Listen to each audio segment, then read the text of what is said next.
People think control looks like shouting, like anger, like force. They are wrong. Real control is calm, organized, respectable. It convinces you that obedience is love, and silence is maturity. By the time you realize what is happening, you are already thanking people for taking everything away from you. Before marriage, I was ordinary. I had opinions, friends, energy. I didn't fight the world. I didn't challenge traditions. I simply existed, without asking permission. Arif loved that about me. At least, that's what he said. His family said they were proud of how adjustable I would be. That word sounded harmless then. Adjustable. Their house was large, quiet, disciplined.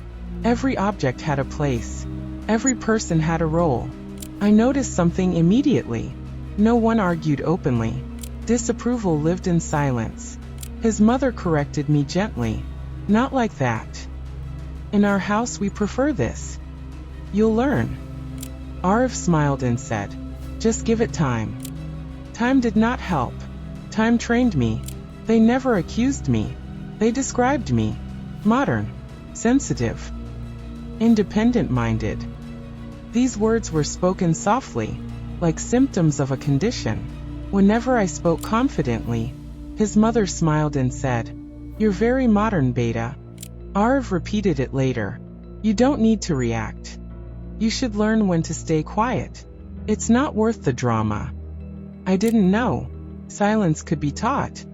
Arif never raised his voice. He didn't need to. He started with corrections. Don't say that. Why explain? You're making things awkward. Then came distance. If I disagreed, he withdrew. If I cried, he became busy. If I stayed quiet, he was kind again. That pattern trained me, better than anger ever could. Love became conditional. Peace had a price.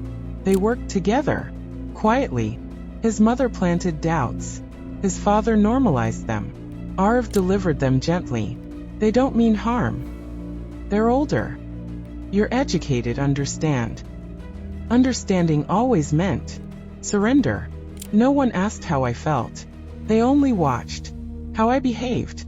My phone became suspicious. Who are you talking to? Why do you go out so much? Isn't home enough? Visits reduced. Friends disappeared. My life became manageable.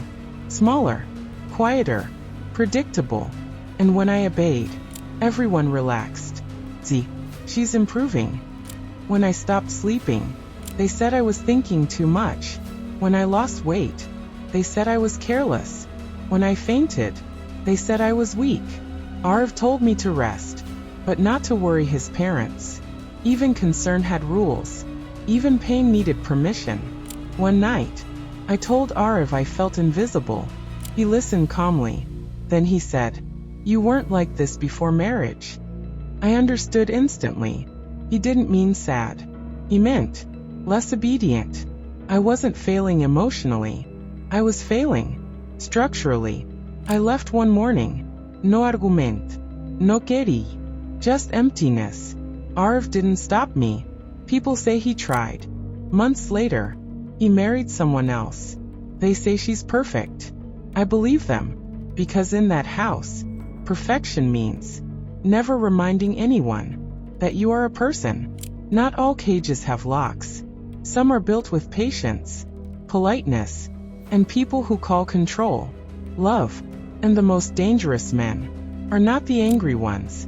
They are the calm ones who convince you that disappearing was your idea.